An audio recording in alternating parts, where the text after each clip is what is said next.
You're surrounded by people who are killing your future, right now, today. And you're letting them do it because you think loyalty matters more than your life. Here's the truth. They'll never tell you.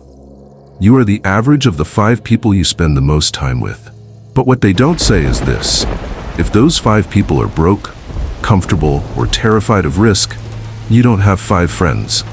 You have 5 anchors dragging you to the bottom.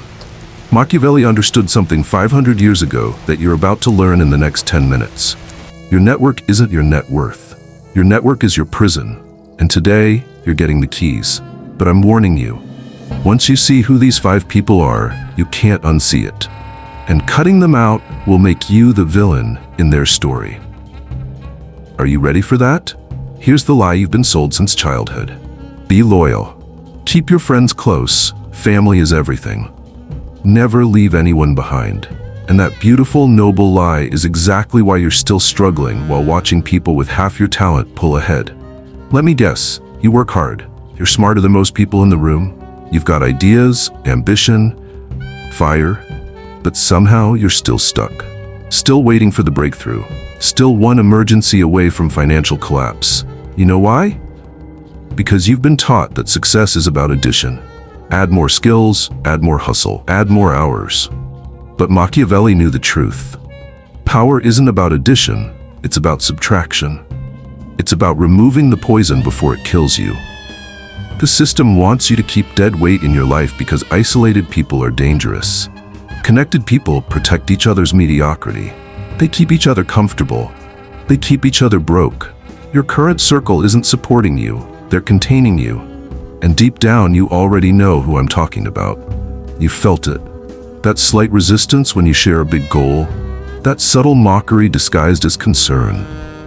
That friend who celebrates your small wins but goes quiet when you aim higher. You've been ignoring it because you're afraid of being alone. But here's what you haven't realized yet. You're already alone. You're alone in your ambition. And those 5 people, they're not coming with you. So the question isn't whether you cut them out. The question is, how much longer are you willing to sacrifice your future to protect their feelings? Let me show you exactly who these 5 people are. And if you recognize yourself making excuses for any of them, you're not ready to win. Person number 1, the dream deflector. This is the person who kills your ideas before they breathe. You say, I'm thinking about starting a business. They say, yeah, but 90% of businesses fail. You say, I want to invest in real estate. They say, the market's about to crash. You say, I'm going all in on this. They say, just be realistic. Notice the pattern? They disguise fear as wisdom. Machiavelli wrote, the promise given was a necessity of the past. The word broken is a necessity of the present. Translation? Loyalty to people who don't serve your future is a betrayal of yourself. Here's the psychology. Dream deflectors aren't protecting you. They're protecting themselves from the terror of watching you succeed while they stay stuck. Your ambition is a mirror showing them their cowardice, so they dim your light to avoid seeing their darkness. Here's how you use this. Tomorrow, share a goal with this person. Watch their reaction. If the first thing out of their mouth is a warning, a statistic, or a story about someone who failed, you've identified them. Then, ask yourself, how many dreams have I already killed because I wanted their approval? But here's the price. When you cut them out, they'll call you arrogant. They'll say success changed you. Let them. Because the version of you they want to keep is the version that stays small enough not to threaten them. Weak people keep dream deflectors because they're terrified of being unsupported. Powerful people understand that real support doesn't sound like caution. It sounds like, how can I help? Drop this affirmation in the comments. I choose expansion over comfort. But here's where it gets dark. Person number 2, the energy vampire. This is the person who treats you like an emotional dumping ground. Every conversation is a crisis. Every text is a tragedy. They don't ask how you're doing. They tell you how they're suffering.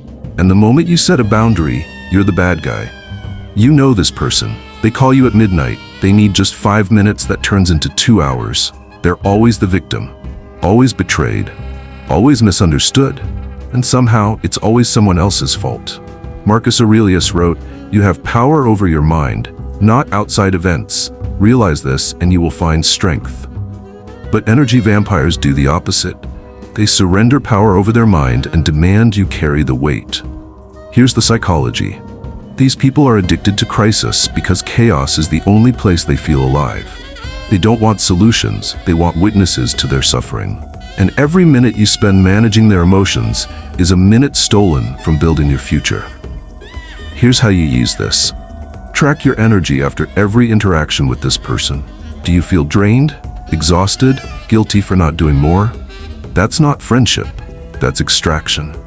Here's the action. Set a boundary. Say, I can't be your therapist anymore. I care about you, but I need to protect my energy. Watch what happens. If they respect it, maybe they stay. If they explode, you've confirmed what you already knew. But here's the price. They'll accuse you of abandoning them. They'll say you've changed. They'll weaponize your empathy against you, and you'll feel like a monster. Good. That guilt is the price of freedom. Weak people stay because they're afraid of being called selfish. Powerful people understand that you can't pour from an empty cup, and some people will drain you dry while calling it love. Drop this affirmation in the comments. My energy is my currency. What I'm about to tell you next is the one most people refuse to admit. Person number 3, the comfort evangelist. This is the person who worships safety and preaches stability. They've got the stable job, the predictable income, the 401k, the benefits, and they're terrified you might want more. Because if you succeed by breaking the rules they've obeyed their whole life, it means they wasted their potential for a pension. They say things like, just get a good job. Don't risk what you have. Be grateful for stability. You've got it pretty good. Sun Tzu wrote, in the midst of chaos, there is also opportunity. The comfort evangelist sees chaos and runs. They've built their entire identity around risk avoidance. Here's the psychology. Comfort evangelists need you to stay mediocre because your mediocrity validates their choices. If you take the leap and win, it proves they didn't have to settle. And that's a truth they can't afford to face. Here's how you use this. Listen to their advice. Then do a thought experiment. If I follow this path for 10 years, where does it lead? If the answer is exactly where they are, you've got your answer. Here's the action. Stop asking them for advice about risk. They're the worst people to ask. Ask someone who's already done what you want to do. But here's the price. When you start taking risks, they'll call it irresponsible. They'll bring up your obligations, your family, your bills. They'll disguise their fear as concern for your well-being. And part of you will wonder if they're right. Weak people stay comfortable because they're afraid of failure. Powerful people understand that the biggest risk is living a life you tolerate instead of a life you designed. Drop this affirmation in the comments. I was not built for comfortable. This is the part they don't want you to know. Person number 4, the success saboteur. This is the most dangerous one because they look like they're supporting you. They celebrate your small wins. They cheer when you get the promotion. They're happy for you as long as you don't go too far, as long as you don't surpass them. The moment you start pulling ahead, the subtle sabotage begins. Don't you think you're working too much? Money isn't everything. Remember who you were before all this. You're becoming someone I don't recognize. Translation, stay at my level or lose me. Machiavelli wrote, men are so simple and so much inclined to obey immediate needs that a deceiver will never lack victims for his deceptions. The success saboteur deceives you into thinking their jealousy is love. Here's the psychology. They don't hate your success. They hate what your success reveals about their inaction. You're a living reminder that they could have done more, been more, risked more. And rather than be inspired, they resent you. Here's how you use this. Pay attention to who goes quiet when you win big, who makes backhanded compliments, who changes the subject when you share good news. That's your saboteur. Here's the action. Stop sharing your wins with them. Not because you're hiding, because you're protecting your momentum from their poison. But here's the price. When you pull away, they'll act hurt. They'll say you've forgotten where you came from. They'll accuse you of thinking you're better than them. And here's the truth. You are becoming better. Not better than them as a person, but better than the version of yourself they need you to be. Weak people shrink their success to make others comfortable. Powerful people understand that real friends celebrate your rise. Fake friends resent it. Drop this affirmation in the comments. I don't shrink to fit. But this next one is the hardest to accept. Person number 5, the legacy anchor. This is the person you've known the longest. Childhood friend, family member, the one you've got history with, the one everyone expects you to stay loyal to. And they're destroying you because they knew you when you were weak, when you were lost, when you were broke. And they need you to stay that person because that's the version they understand. That's the version they can manage. Every time you evolve, they bring up the past. Remember when you used to, you've changed so much. What happened to the old you? As if growth is betrayal. Machiavelli wrote, everyone sees what you appear to be, few experience what you really are. The legacy anchor only sees who you were, and they'll fight to keep you there. Here's the psychology. People bond over shared trauma, shared struggle, shared limitations. When you outgrow the struggle, you threaten the bond, so they'll unconsciously pull you back. Not because they're evil, but because they're terrified of losing you. Here's how you use this. Ask yourself, does this person support who I'm becoming, or do they only love who I used to be? Here's the action. You don't have to cut them off completely, but you do have to create distance. Limit the time, limit the influence, and stop letting their nostalgia become your ceiling. But here's the price. This one will hurt the most, because you'll feel like you're abandoning someone who was there when no one else was. You'll feel guilt, you'll feel like a traitor. But here's the truth. Loyalty to your past self is disloyalty to your future self. And you cannot carry people who refuse to walk. Weak people stay loyal to people out of obligation. Powerful people stay loyal to their mission and only keep people who serve it. Drop this affirmation in the comments. I honor my past by building my future. Here's what most people won't tell you. When you cut these 5 people out, 3 things happen. First, you'll feel alone. Brutally, terrifyingly alone. Because you've built your identity around these relationships, and suddenly the noise stops, the distractions disappear, and you're left with yourself. Second, you'll doubt yourself. You'll wonder if you made a mistake, if you were too harsh, if you're becoming cold, and you'll be tempted to go back. Third, you'll find new people, higher level people, people who challenge you instead of limiting you, people who make you uncomfortable in the best way. But you only get to step 3 if you survive steps 1 and 2. So where are you right now?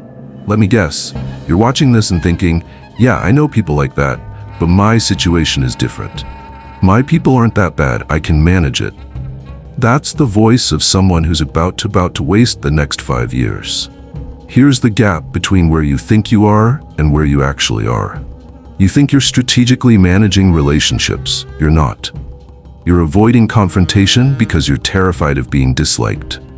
You think you're being loyal. You're not. You're being hostage to other people's limitations. You think you're protecting relationships. You're not. You're protecting your own cowardice. And here's the reality you need to face. Every single day you keep these 5 people in your life, you are choosing them over yourself, over your goals, over your potential, over your future family's security. You are choosing their comfort over your freedom. Now I'm going to offer you a new identity. Not the friend, not the nice guy, not the loyal one, the sovereign. The sovereign doesn't ask permission to grow. The sovereign doesn't apologize for outgrowing people. The sovereign understands that some relationships are seasonal, and when the season ends, you don't force winter to stay because you're comfortable with the cold. Once you see this, you can't go back. Once you understand that your network is either lifting you or drowning you, you can't pretend neutrality exists. You'll walk into rooms differently. You'll hear conversations differently. You'll feel the weight of dead relationships like chains, and you'll know exactly which key unlocks them. This will be uncomfortable. You'll lose people, you'll be misunderstood, you'll be called selfish, cold, changed, good. That discomfort is growth tearing through the skin of who you used to be. So here are your 3 choices. Choice 1. Close this video. Forget everything I said. Go back to protecting everyone's feelings while your dreams die quietly. It's comfortable. It's safe. And in 10 years, you'll be exactly where you are now, wondering what happened. Choice 2. Understand this intellectually, but do nothing. Nod your head. Say, "That's deep," maybe even share it. But keep those 5 people around because actually cutting them off feels too hard. You'll stay stuck, but now you'll know exactly why. Choice 3, become the sovereign. Audit your circle this week, identify the 5, and one by one create distance, set boundaries. Cut the cord. Yes, it will hurt. Yes, you'll feel guilty. Yes, people will be upset. But here's the question that matters. Are you willing to be the villain in their story to be the hero in yours? Are you willing to kill the version of yourself that needs everyone's approval?